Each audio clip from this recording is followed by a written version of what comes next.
નમસ્કાર, હું સ્નેહલ ઠાકરે, જિલ્લા સદસ્ય આહવા અને પ્રમુખ ડાંગ જિલ્લા કોંગ્રેસ સમિતિ. આજની જે કલંકિત ઘટના બની છે, કલંકિત શા માટે કહું છું? કારણ કે આ કલંક એના લીધે લાગ્યું છે કે 40થી વધુ પત્રકારોને આજે પોલીસ તંત્ર દ્વારા હળદૂત કરવામાં આવ્યા છે અને મેં મારી નજરે જોઈ છે આ ઘટના. તો આ જે ઘટના બની છે એ ખરેખર કલંકિત કહું છું અને એના માટે તંત્ર દ્વારા, પ્રશાસન તંત્ર દ્વારા કે આયોજકો દ્વારા પત્રકારોની તો માફી માંગવી જ જોઈએ. અને એની સાથે સાથે જ્યારે આ મોન્સૂન ફેસ્ટિવલની વાત આવે છે તો આ જે મોન્સૂન ફેસ્ટિવલમાં જે તાઇફા કરવામાં આવે છે, તાઇફા એટલા માટે કહું છું કારણ કે જે પૈસા ખર્ચ્યા છે સ્થાનિકોને એનાથી કોઈ ફાયદો નથી, સ્થાનિકોને કોઈ રોજગારી મળી નથી.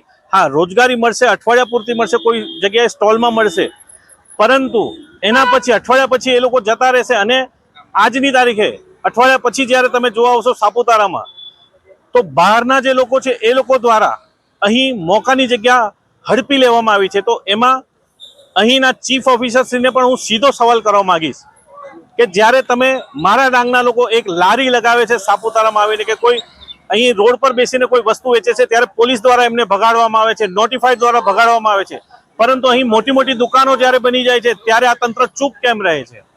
અને છેલ્લી એક વાત કહીશ કે દર વખતે આ પહેલી વખતની ઘટના નથી, દર વખતે કોઈ પણ સરકારી પ્રોગ્રામ હોય પણ એમાં અધિકારીઓ ભાન ભૂલી જાય છે અને પ્રોટોકોલ જાળવતા નથી. આ અગાઉ પણ મેં જિલ્લા વહીવટી તંત્રને પણ એ અંગે સૂચન કર્યું હતું કે કોઈ પણ પ્રોગ્રામ હોય, ચૂંટાયેલા પ્રતિનિધિઓ અને પત્રકારો હોય કે કોઈ પણ આમંત્રિતોનું માન સન્માન જળવાવું જોઈએ. એનાથી વિપરીત આજે અહીં જે જોયું, પ્રત્યક્ષ જોયું, કારણ કે મારે પણ લાઇનમાં ઊભા રહીને ત્યાં ગયો ત્યારે એ લોકોએ અનપેક્ષિત લોકોને સ્થાન આપી દીધું હતું અને જ્યારે જઈને જોયું તો અમને બેસવાની જગ્યા પણ ન હતી.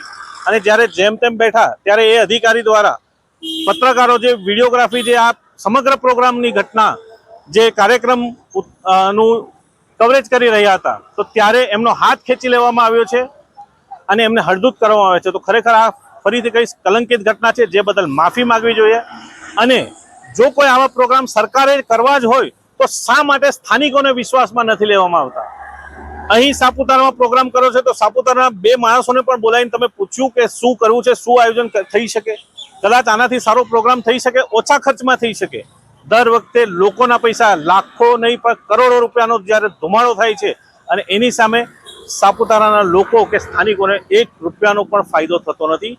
એ બદલ હું ફરીથી કહું છું કે તંત્ર હવે નહીં સમજે તો આના પછી અમારે આંદોલનના રસ્તે જ ઉતરવું પડે. કારણ કે ગાંધી ચિંધ્યા માર્ગે અમે ઘણી વખત ચાલ્યા છે, પણ આના પછી કોઈ પણ પ્રોગ્રામમાં આવી ઘટના બનશે તો એ આંદોલનનું સ્વરૂપ લેશે, જેની સંપૂર્ણ જવાબદારી તંત્રને રહેશે. અને એ જવાબદારી તંત્ર ના લે તો આગેવાની લેવા સ્નેહલ ઠાકરે તો ઊભો જ છે.